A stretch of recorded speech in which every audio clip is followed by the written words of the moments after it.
So, a few days later, I'm sitting in my car outside our shared house, watching my boyfriend Matt through the window as he methodically packs his things, pretending nothing has happened. 3 hours ago, I felt like I was going to have the perfect wedding. Second, I invited Derek, my coworker, into our bedroom while Matt was at work, or at least he was supposed to be. We spent 2 hours together in the very bed I had shared with Matt for the past 6 years. I had no idea that Matt didn't go to work that day, that he called in sick and spent the entire time in the basement, listening to every sound coming from upstairs. Now he won't even look me in the eye. I just found out that he's been hiding something else from me that changes everything. My name is Sarah. I'm 31 years old, and until yesterday, I was sure my life was set. Matt and I had been partners since college.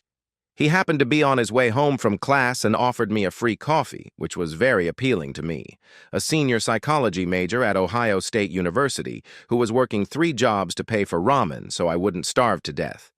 Matt was in business school and exuded a calm, quiet confidence that made me feel safe for the first time in my life. My childhood was a mess. My dad left when I was 12, and my mom worked 3 shifts at a local cafe to pay the bills. Sadly, this taught me one of the most dangerous lessons at a young age.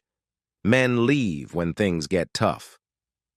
When Matt supported me through panic attacks during a stressful week of exams and helped me pack up and escape from the worst apartment of my life, where the heater broke and the pipes froze, I realized that Matt wasn't like everyone else. After graduation, we moved to Columbus and rented a charming little house on the corner with yellow shutters that I fell in love with immediately. Matt got a job at a marketing agency, I got a job at a local counseling center, and everything seemed almost perfect. In those first couple of years, we were the couple that everyone hated but envied. We had picnics, went to Cedar Point for the weekend, and discussed plans for getting married and having children. He would leave me sweet notes in my lunch bag, and I would bake him his favorite cookies on tough days at work. About 5 years later, everything changed. Maybe we were just resting on our laurels or not doing what was necessary to keep the energy in the relationship going. Relying on the hormones that brought him comfort, Matt started working longer and longer hours, coming home exhausted and consumed by his work. The magic of the world disappeared as our conversations shifted from plans and possibilities to bills and due dates. Physical intimacy was reduced to once a month, if that, and even then it was more of a mechanical act. I began to feel like a ghost in my own marriage. Then Derek, who had recently finished his social work degree, came to work at the counseling center. He had bright, sunny green eyes and a wonderful way of listening that I hadn't felt in decades. At first, our relationship was friendly. We would meet for coffee between client appointments and stay late to catch up on paperwork. Derek's energy was contagious and brought me back to who I was before I started working with Matt and Sarah. Derek kissed me for the first time at the office Christmas party. Matt texted to say he couldn't make it because of urgent work, and that message sadly became the norm. It didn't help that in the dim strobe light, I was wearing a little red dress that I now believe Matt didn't even notice when I left the house, and standing at the punch bowl, I felt completely invisible. And then Derek came up to me and said, "You look amazing tonight." "That's the color I'm going to choose. That color looks great on you." Of course, it was wrong, but the way he looked at me made me feel something I hadn't felt in years. Desire. Before I knew it, his lips pressed against mine in a gentle, tentative kiss that grew more passionate when I didn't pull away. For those few minutes, everything disappeared. The party, Matt, my shame. For the first time in my life, I felt alive, desirable, and beautiful. When we finally pulled apart, I whispered, "This isn't right. I'm sorry. I have a boyfriend." Derek was sad when he replied, "He doesn't look at you the way I do, does he?" I felt like I was doing a terrible job of defending Matt, because I couldn't even remember the last time he had looked at me with such admiration. The kiss itself was definitely problematic. I believed that the worst part was that Derek was right. In the days and weeks after that night, Derek and I started texting each other constantly, first about work, then moving on to more flirty, personal messages. He asked how my day was, remembered the smallest, and I mean smallest, details I shared with him, and sent me memes that always made me laugh. As a result, Matt and I were forced to fill the void with boring married couple conversations like, "How was work?" and "Did you remember to pay the electric bill?" I started looking forward to work so I could joke around with Derek. I started dressing up more and taking pride in my appearance, and eventually I just felt like myself again. Those flirty texts turned into lunches, after-work drinks, and Derek walking me to my car. Every experience felt so much more intense because of the desire that hung in the air. I could keep telling myself that I wasn't actually cheating. I was just enjoying the attention of a friend who actually listened to me. Deep down, I believed I was just fooling myself. So when Derek asked me to dinner at a small Italian restaurant tucked away in the neighborhood, I accepted without hesitation. We still remember how that dinner changed everything. For 3 hours, we talked openly with each other about our past, our insecurities, our dreams. Derek told me about his parents' difficult divorce and his decision to become a partner who would treat his significant other as a priority, not an option. In response, I confessed that my father had left our family and that I was afraid of being abandoned, afraid of being stuck in one life. "You're definitely not stuck, Sarah," he said, leaning across the table and placing his hand on mine. "You deserve someone who will truly appreciate you." When he walked me to my car that evening, our kiss lasted much longer than 30 seconds.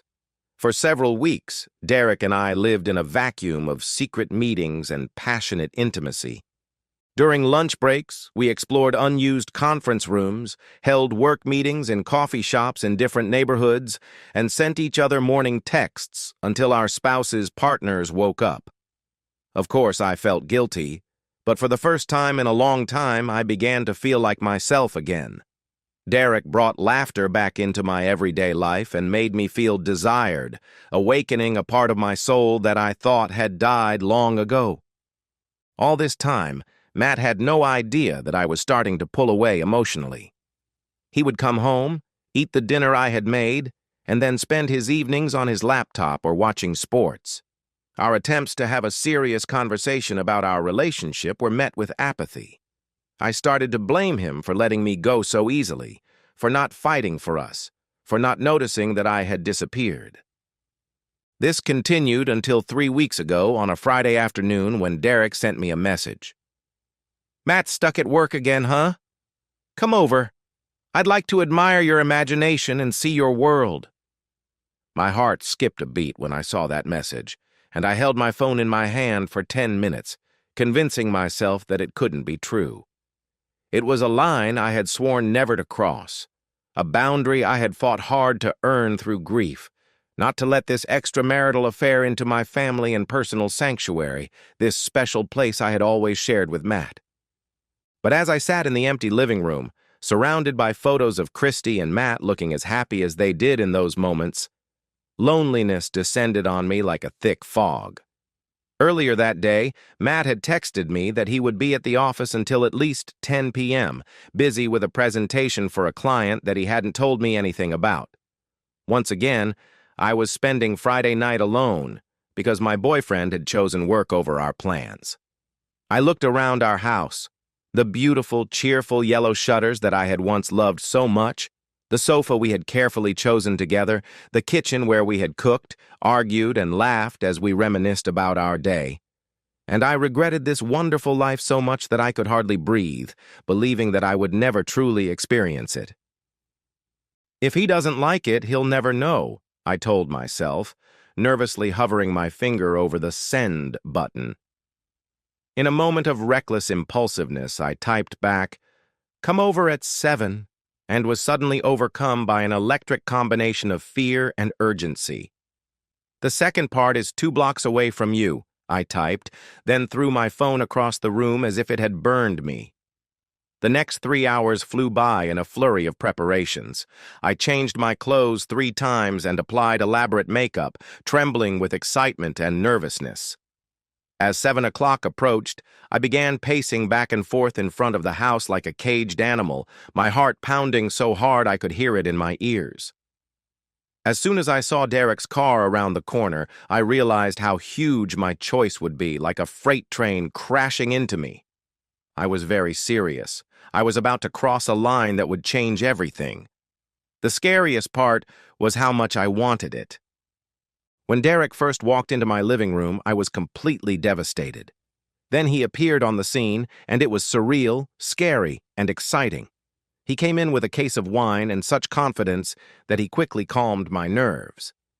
We curled up on the couch, talking and joking.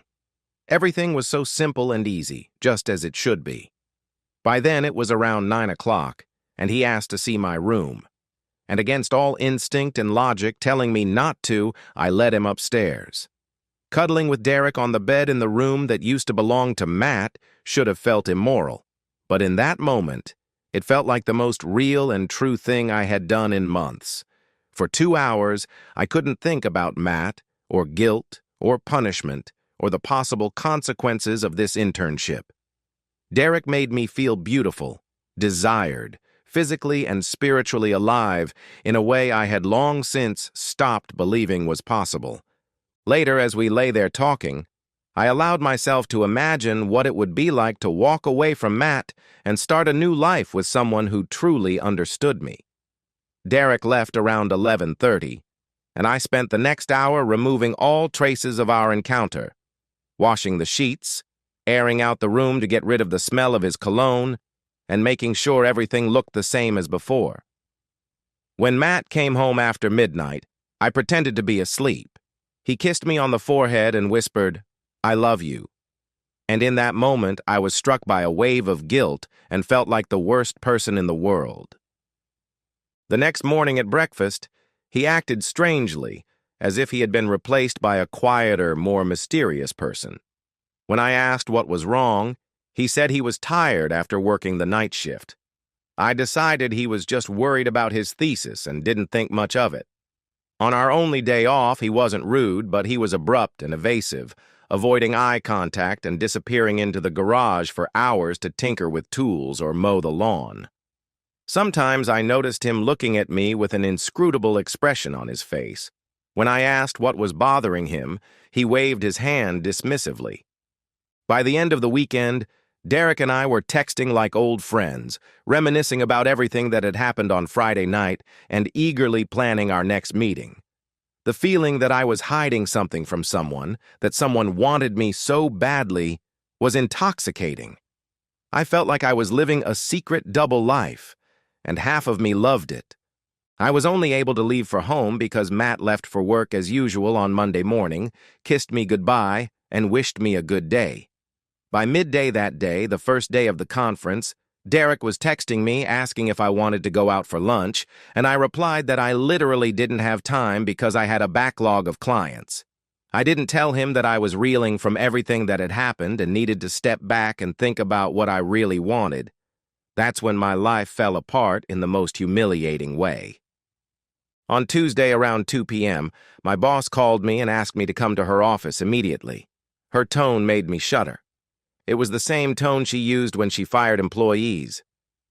With very little self-confidence, I staggered down the hallway, muttering to myself that it was all because of some stupid mistake. When I obediently opened the door to her office and saw Derek sitting there looking like he wanted to disappear, I knew we were in big trouble. "Sarah," my boss began, her voice businesslike but with a hint of alarm. "The time has come to go much further and do much more to fix this toxic culture, to stand up to the rampant misogyny, harassment, and bullying in the workplace that too many women face." At that moment, the room spun. Someone had seen us. Someone had reported us. "I've heard many times that you and Derek have been having sex during work hours." She pulled out a manila folder. Lunches, long visits to empty offices, and, according to one eyewitness, intimate encounters in the employee parking lot. I began to feel nauseous, unable to hold it back. Derek fidgeted nervously, like a remorseful schoolboy. This behavior is completely unacceptable and directly contradicts our code of professional ethics, she said. Naturally, this jeopardizes the work of our archive and our humanitarian work with vulnerable clients who are sometimes in conflict zones. At that moment, I knew my career was over. 8 years with the company and my reputation gone. I need you both to submit your resignations by the end of the week, she said, sliding 2 resignation letters across the desk. Also, keep in mind that information about this incident will be forwarded to the government agency that issued your license, which may affect your professional reputation. As I signed the resignation letter with trembling hands, it dawned on me that I wasn't just leaving my job. I was losing everything I had worked for. And all because of a man who didn't even have the courage to look at me. As I left the office with Derek, I knew I would have to go home and tell Matt that I had been fired because of an affair. And then the real hell would begin. I drove home in a panic, trying to figure out how to tell Matt that I'd been fired for cheating on him. Maybe I could frame it as a conflict at work or say that one of my coworkers had made false accusations against me. Maybe I could find another job and he'd never find out. When I pulled up to the house, I noticed that Matt's car was already in the driveway. He never came home this early. I walked into the house and saw Matt sitting at the kitchen table with a bottle of cold beer, still in his work clothes. Combined with the look on his face, the realization that this was my last hope hit me like a bucket of ice water and made my stomach clench. "We need to talk," was all he said, without looking me in the eye. His coldness was even scarier than if he had been yelling. "Sure," I replied, trying to sound calm. Even more disturbing is how we react when we notice such tendencies. Instead of asking, "Is something wrong?" he turned to me, and I saw an emotion in his eyes that I had never seen before, an incredible, deep disappointment. I was surprised to hear it from him. He continued in a businesslike tone, "I know what happened with Derek." Suddenly, the room spun around me. "What the hell are you talking about?" "Sarah, since Friday night. I just want him to know that I know he was here." My first instinct was to deny everything, lie, and do whatever it took to pretend it didn't happen. But the look on his face froze me in place. "Go ahead. Ask." "How?" I was practically in tears. I almost whispered. Matt paused, took an equally long sip of beer, and replied. "Of course, I didn't go to work on Friday. I didn't have a work excuse, but I didn't need to face the toughest morning vote of the climate justice movement after our hard-fought 2020 victory on the Clean Cars Amendment. It seems like not so long ago, one summer day in 2011, I was sitting in the basement working on my resume when the doorbell rang at 7 p.m. I knew it was them because at first I heard not only footsteps, but also voices upstairs, getting closer to our bedroom. His voice trembled a little as he continued. "I've spent the last 2 hours in our apartment listening to my girlfriend have sex with another guy in our bed. I suspected that the toxic air was making me very sick." He said, "Matt, I can tell you everything." With that, he suddenly stood up and replied, "You can? How can I make you understand that instead of talking to me about what you're unhappy about, you felt the need to bring another man into our home, into our marital bed? It was the only place I felt safe."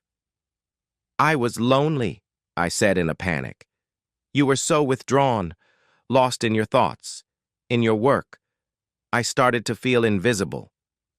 "These are wedding vows, baby, not, so you cheated on me with a coworker and got fired because of it." I noticed that as I read the screen, my mouth just opened.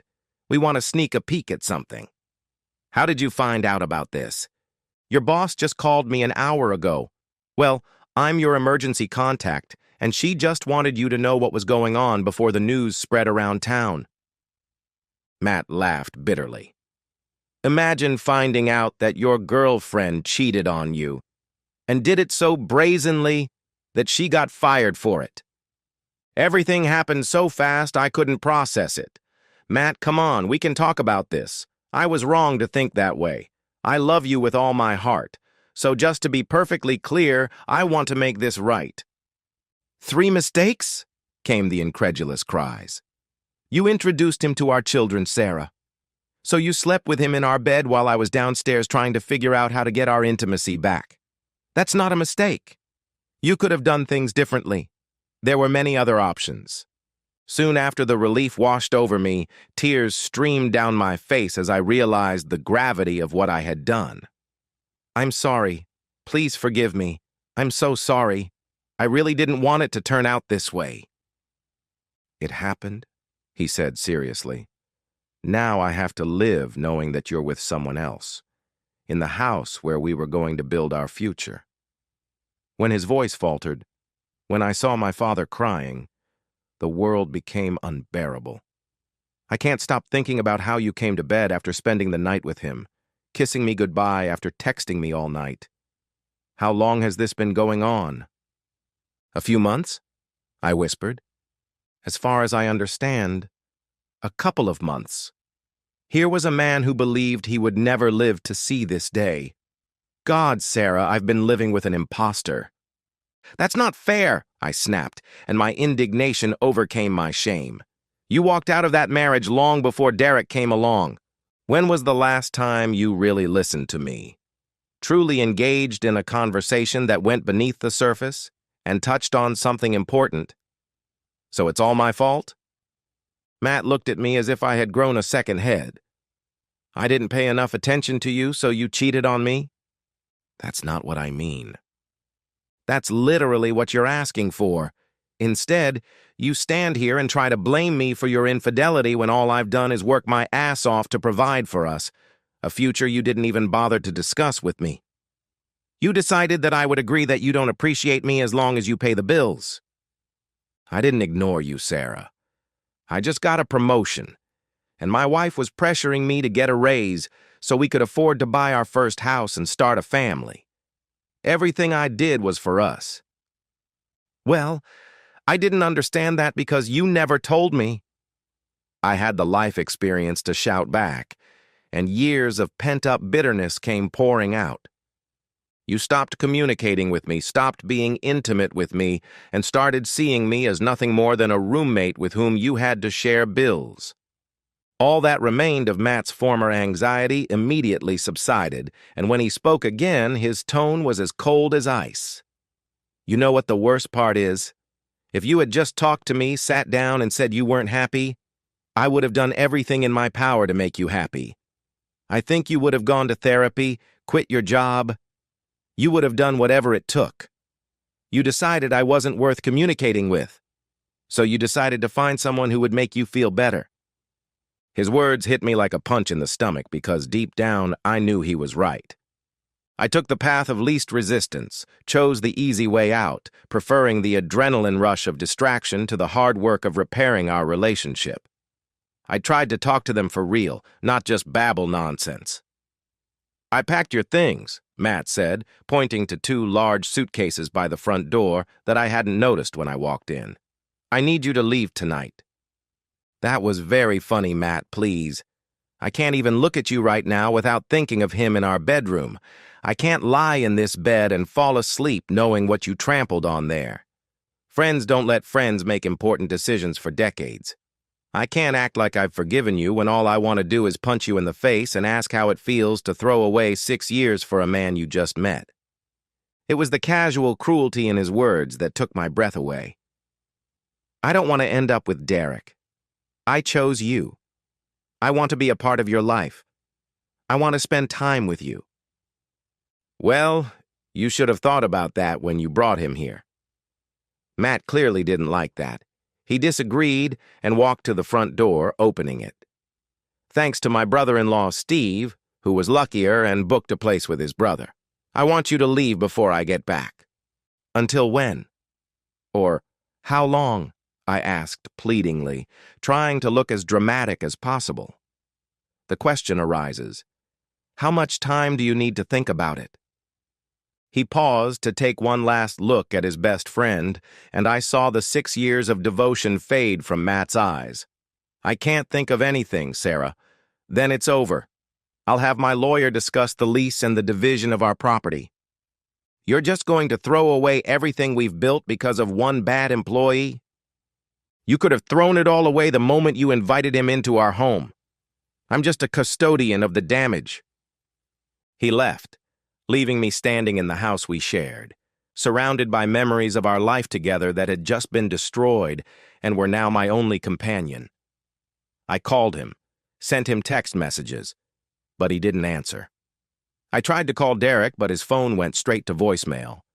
That night, I fell asleep in a cheap motel by the highway, crying on a fold-out bed, still trying to understand how all my hopes had been shattered so quickly. It's been 2 weeks, and Matt still hasn't contacted me. I'm staying with my sister in Cleveland, sleeping on the couch and looking for work in a city where a chance encounter with him would hardly break my heart. Derek sent me only one message, apologizing for things not working out the way he hoped. He's moving back to Chicago. He needs to start over anyway. I guess I wasn't worth fighting for either. Yesterday, we were driving home from the airport past our old house and saw a "for rent" sign in the front yard. Matt has long since started a new life in another city, largely without me. I stayed in the car, looking at the yellow shutters that I, until recently, loved so much, thinking about us as a couple and the life we had planned in that little house. I still relive that Friday night, thinking about how things could have been different if I had just said no to Derek, if I had waited for Matt to come home so we could talk things out like we needed to, like we both wanted to. The truth is, there's nothing I can do about it. It was my cross to bear, it was my decision, and I had to accept the consequences. It turns out Matt knew what he was talking about. It wasn't a mistake. It was a series of decisions that led me to abandon the only person who never stopped believing in me. He's gone. Now I'm starting over at 31 with nothing but regrets, and the realization that I destroyed the most precious thing in my life because I was too selfish and cowardly to fight for it when it really mattered. The hardest part isn't the loneliness, the shame, or even having to start over. The hardest part is accepting that deep down, I know that somewhere out there in this world, Matt is probably living a much better life without me. And I hope he's learning to trust someone else who deserves the love I was too stupid to recognize and that he may have needed for a long time.